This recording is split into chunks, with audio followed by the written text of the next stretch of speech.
Hey everybody, welcome in to the Woody Hayes Athletic Center for day 2 of training camp. It's our second Snap Judgments of training camp. That's Bill Landis, that's Jeremy Birmingham. I'm Austin Ward. This is the podcast, and we're diving into it after what we got another 4 or 5 periods of viewing, in-depth conversations with the running backs. So let's start there. What did we learn? Birm.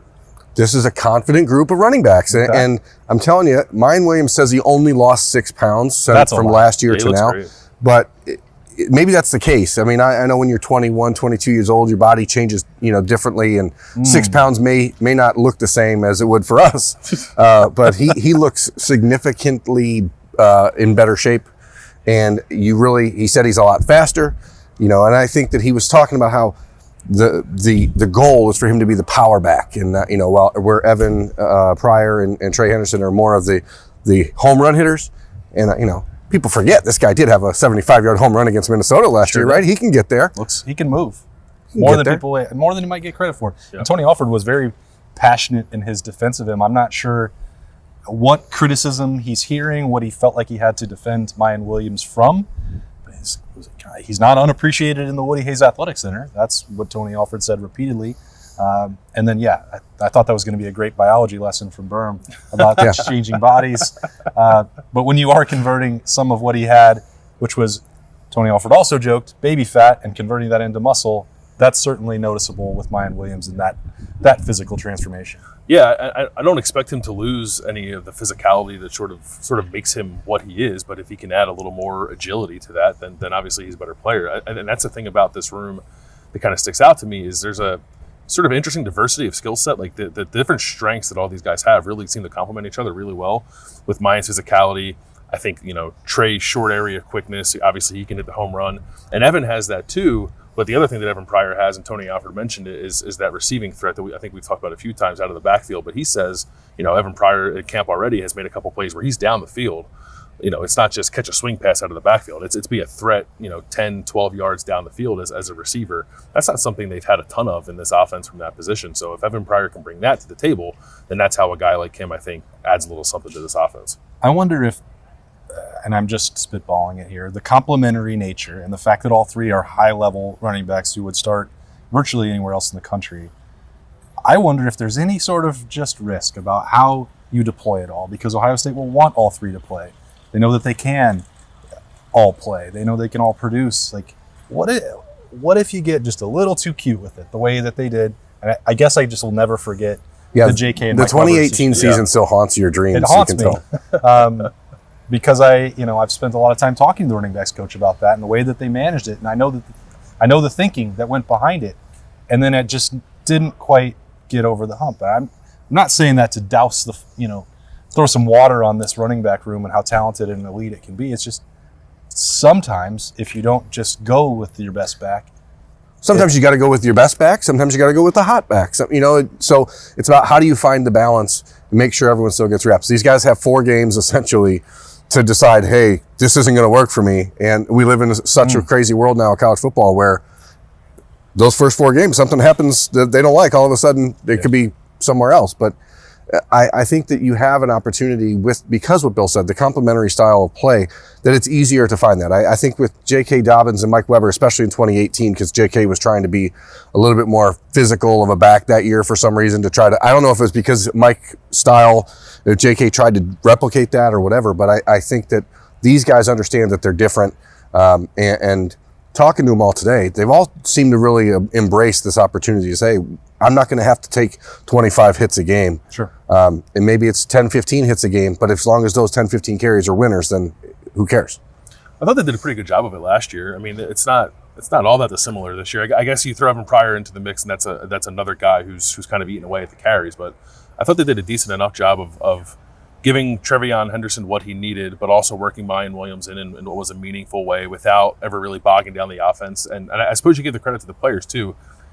It didn't seem like to me, or at least it wasn't as bad as 2018, that when those guys did get their touches, they didn't seem to be forcing the issue. So I guess that calculus changes when now there's a third guy into that mix. That's something that this offense hasn't had, I guess. But I would suppose that I saw enough last year that I wouldn't be too concerned about that. We haven't spent a lot of time talking about Trevion Henderson just because there's so much interest and then potential that maybe we haven't seen with Evan Pryor Trevion Henderson, still a very good running back. Yeah. I think that's the bottom line. Did ask, Trevion and Tony Alford about the second half of last year. He was more banged up physically than they ever let on. Plus, it was also a freshman wall that was different than a normal one because he hadn't played a season in 18 prior. months. So, Tony Alford was telling a story about coming off of the Tulsa game and the record-breaking performance, and that he felt tired and, kind of wanted to ease off in practice. And Tony said, well, no. That's not how this works. This is what you're going to have to do if you have to practice and you have to find that next gear. And they were trying to build that. I think that's telling because that was just 1 month into the season and it was already sort of catching up with them. So now add in some mat drills and a full spring camp and a summer with Mickey Marotti, see how that all pays off for him because that could be scary. I asked Trevion specifically about the Penn State game last year because it seemed to me that was sort of the line in the sand where the season changed for him. And I didn't know if it was because the Penn State defense was that much more aggressive and that much bigger than anyone else they'd played. That was a very physical game. He got dinged up in that game, but he also had a game-winning run in that game that basically sealed the deal. And he said that was like the most important moment of the season for him. And that he realized at the end of last year, they played a run of really highly competitive games against the teams that we consider the strongest part of the schedule. And he said this year, those teams are interspersed or, dispersed throughout the schedule. Interspersed, dispersed, pick a spurse. They're spursed. They're spursed. They're spursed. They're so spursed. But it starts right off the bat with Notre Dame. So there is no slow burn to get there. You're going to be hit in the face game one. And he said he's looking forward to that. He said he spent the offseason working out harder than he has and getting physically stronger so that he can handle that rigor. So I guess we'll see. Anything else on the backs, Bill? No, I mean, just super impressive group of guys, I think. It sort of hits me every year when we talk to this group. Tony Alford is very serious about his business, and it really seems to permeate throughout the room, I think, with all these guys. Even Dallin Hayden, who, what's he been here for 10 days? Yeah. Super mature for a freshman. I don't what's he going to do this year? Probably not much with the trio in front of him, but just very serious about his business. I think knows what it's going to take to eventually get on the field and doesn't have any preconceived notions of I'm going to come in here and start running stuff. I think there's a really good culture in that room, I think is what I'm trying to get at. And Dallin now is the new guy, seems to embrace that as much as anybody. Very uncommon for a true freshman to be talking after the second day of training camp. So a feather there in the cap for Dallin Hayden as he gets rolling in his career. From the 4 or 5 periods that we got to watch out there, viewing, what stood out to you today, Berm? We talked about this a little bit earlier in the day off camera. The aggression on the offensive line seems to be ratcheted up a few few notches. It was fun to watch. It wasn't fun to be an offensive line. Yeah, I don't imagine that the young guys were entirely enjoying it as much as we were on the sideline, but I think it's just speaking to the serious nature of how Justin Fry and Mike Solian and these guys are taking this. You have an opportunity to be a really great offensive line group, and so much of that is going to be about just your attitude and your desire to make sure you're physically dominating on every play. And any moment that these guys take a breath, they're being jumped on. And that is different than previous years. It sure was. Yeah, I mean, I was not watching them on Friday. I did watch them on Thursday, and you can tell the intensity was ratcheted up. It sounds like you guys maybe got a little bit more intense. So Bill watched the offense on Thursday, and then we switched roles today. So I got to go stand right over there and listen to the unedited and raw footage in person of Mike and Justin Fry there. It was very entertaining. Yeah, well, I mean, listen, it has to be. They weren't good enough last year, and this offense was number 1 in the country in a lot of areas. But I did not feel like it reached its max potential because mostly the offensive line did it. And that group has to do that if this team wants to win a national championship this year. And Justin Fry knows the task at hand.